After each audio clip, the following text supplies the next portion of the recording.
This week on Let's Talk About Mental Health, I'm talking about how acceptance improves your mental health and well-being. So let's get talking.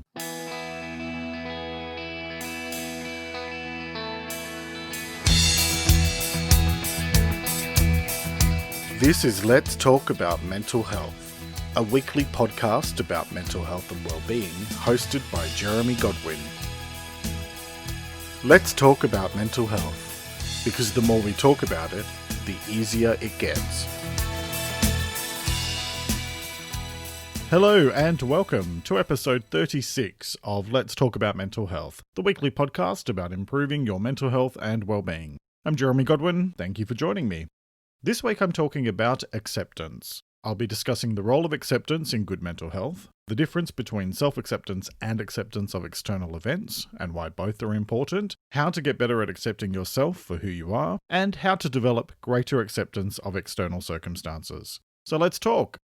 Now, just before we begin today, a quick reminder that you can find the complete transcript for every episode at letstalkaboutmentalhealth.com.au/episodes. All you have to do is find the episode that you're after in the list, and you can then select the link in the read column. So if you ever find yourself wanting to make notes about what I've said, or just to revisit something, you can find it in the transcript.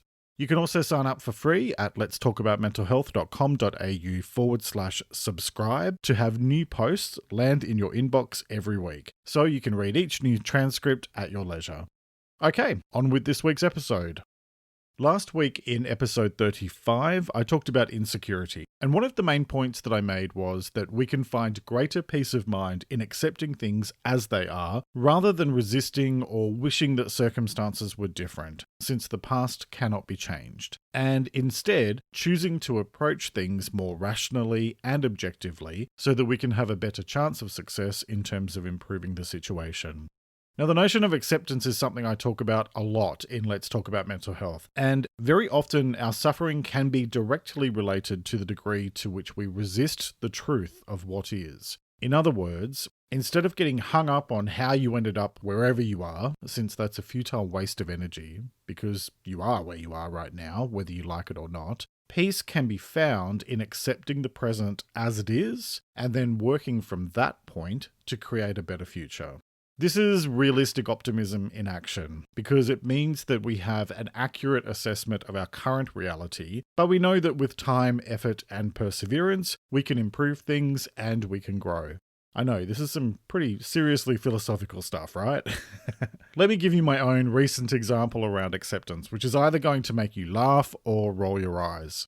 One of the things that sent me into shock back in March when the world went nuts as coronavirus turned everything upside down was the cancellation of Eurovision 2020. I know, it's the song contest that you either love or hate, unless you've never heard of it, in which case I send you my hearty commiserations. If you're aware of Eurovision, then as many of you know by now, I have been very obsessed with Eurovision for many, many years, and it is the absolute highlight of my year.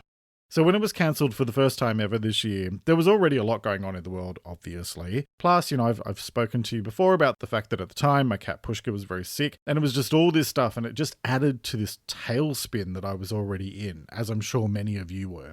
Now, continuing to use Eurovision as an example there, for several months I wanted nothing to do with all the special content that was being released. They did a Europe Shine a Light special that was aired the night that the contest was originally scheduled for. I didn't watch it. I hadn't listened to any of the entries for 2020.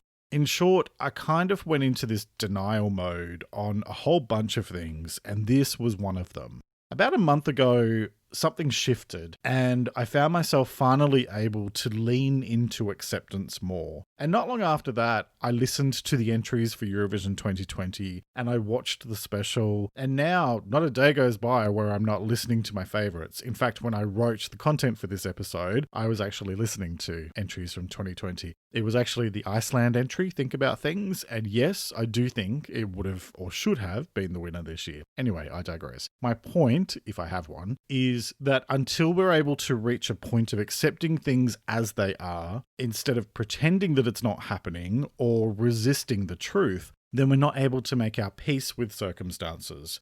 And until you've made your peace with it, you can't move forward. And so that is what we're exploring this week. So what is acceptance? Well, there are two types of acceptance, internal and external. Internal acceptance refers to accepting yourself, in other words, self-acceptance, whilst external acceptance refers to submitting to the reality that external events are what they are. It doesn't mean that you have to approve of whatever the situation is, it simply means that you acknowledge things as they are. There's a big difference between acceptance and approval, and in a 2017 Psychology Today article written by Denise Fournier, she wrote, "Acceptance is acknowledging what's already happened. Approval is consenting to more of it in the future. Acceptance simply means that you're facing reality as it's being presented to you, so you can make a decision about how to proceed." And I'll put the link to that in the transcript. Another way of looking at it is summed up in the words of Michael J. Fox. Acceptance doesn't mean resignation, it means understanding that something is what it is and that there's got to be a way through it. Here's the thing, acceptance does not mean just getting over it or giving up. It means being willing to acknowledge that what is what is, and that the circumstances of the past cannot be changed. However, it's also about knowing that it is always possible to change events for the better, both now and in the future. Which might sound like a bit of a paradox, but I promise you that it will make much more sense as we explore this topic further. Let's talk about the role of acceptance in good mental health. And this might sound like a pretty big statement to make, but I'm going to make it anyway. Acceptance is one of the most important and fundamental aspects of good mental health. Why?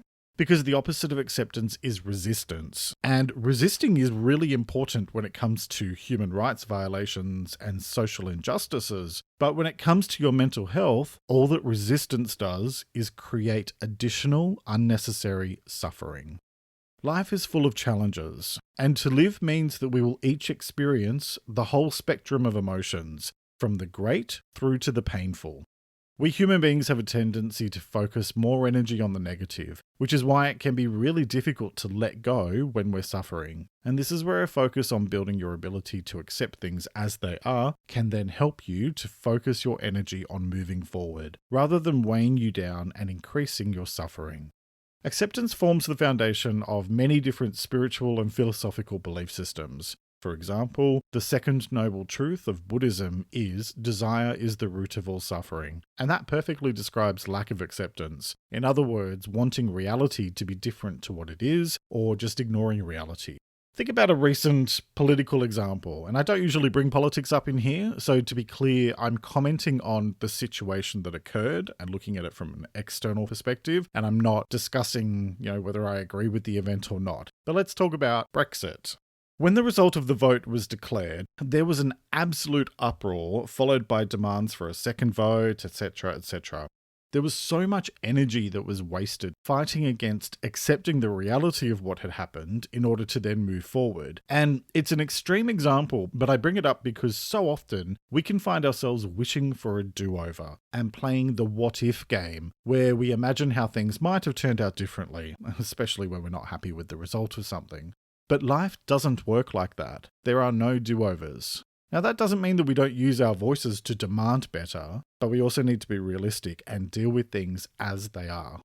I particularly like this quote by Jon Kabat-Zinn, which was quoted in a 2015 article about acceptance in Psychology Today, and again, the link will be in the transcript. And the quote is, "Acceptance doesn't, by any stretch of the imagination, mean passive resignation. Quite the opposite. It takes a huge amount of fortitude and motivation to accept what is, especially when you don't like it, and then work wisely and effectively as best you possibly can with the circumstances you find yourself in and with the resources at your disposal, both inner and outer, to mitigate, heal, redirect, and change what can be changed."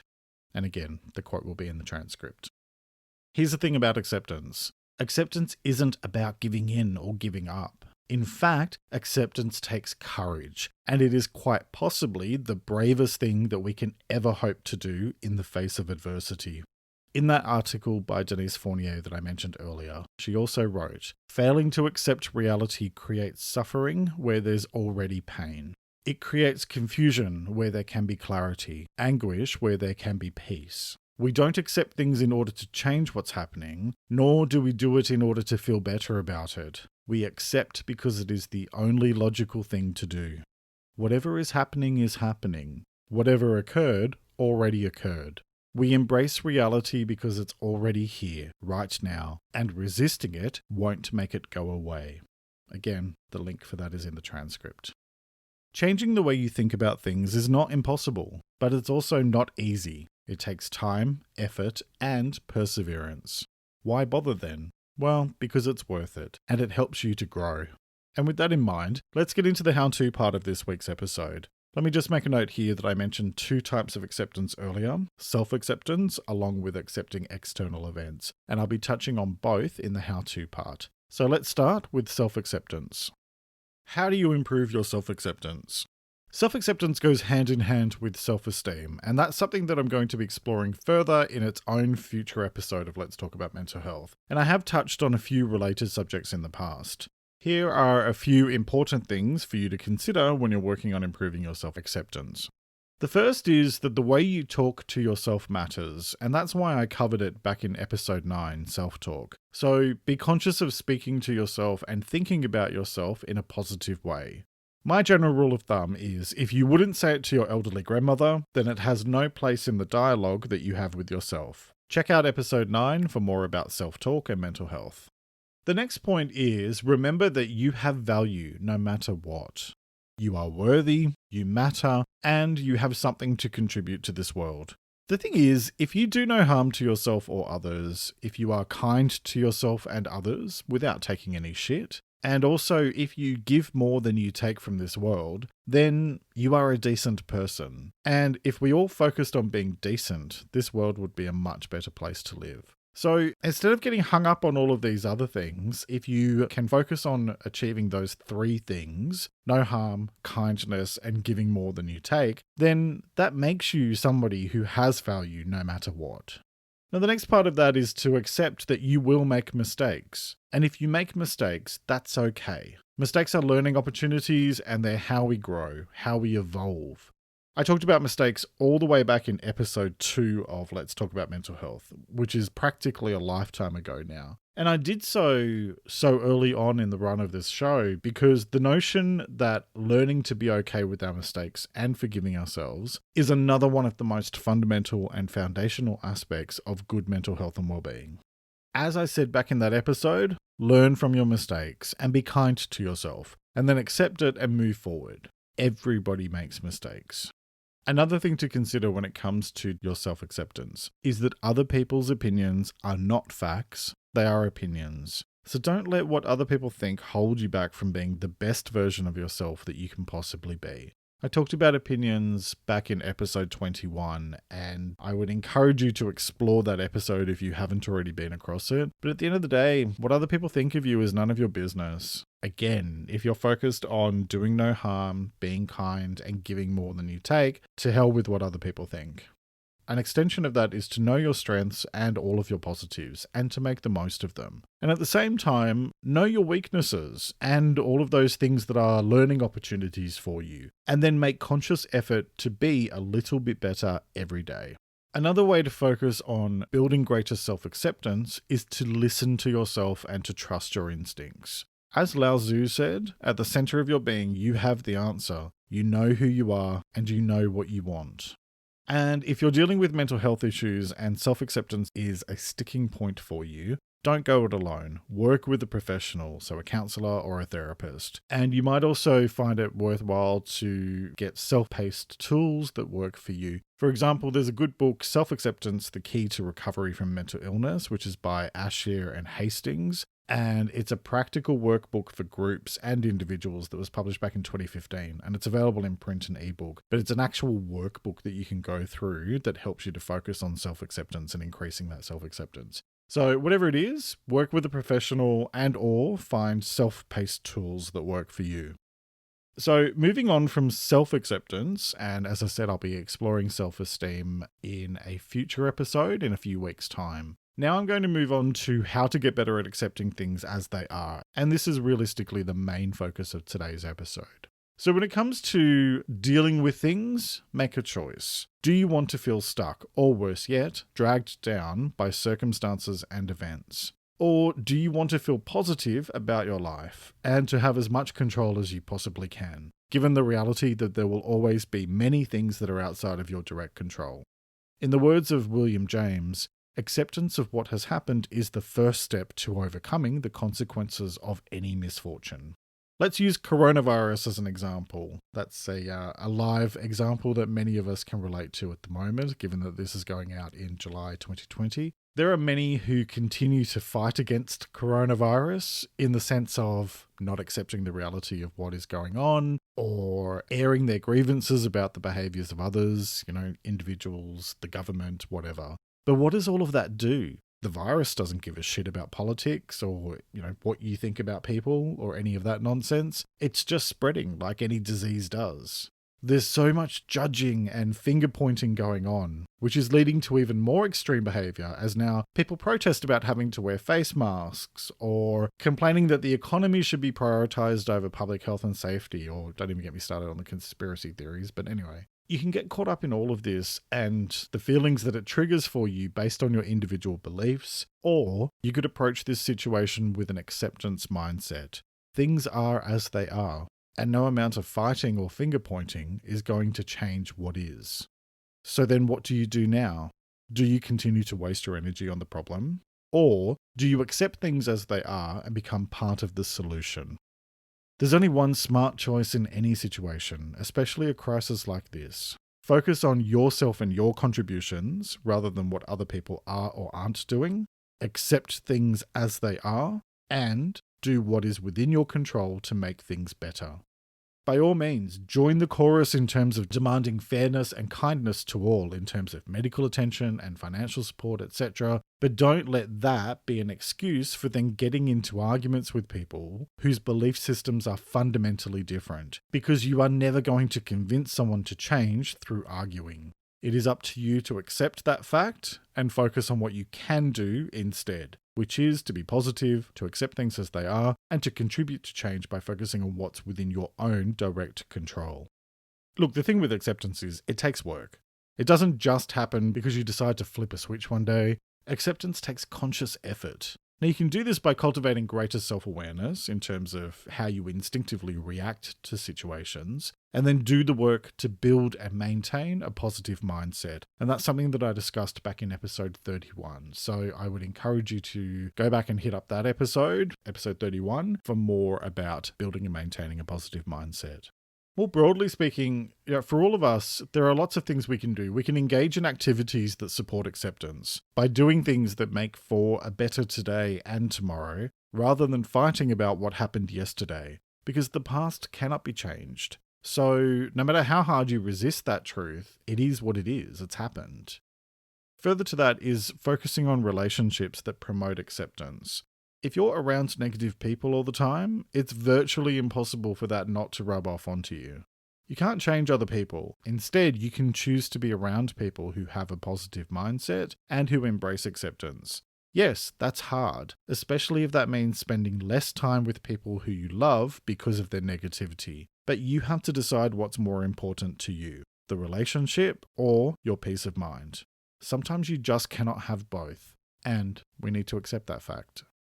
We can also pursue emotional experiences that boost acceptance.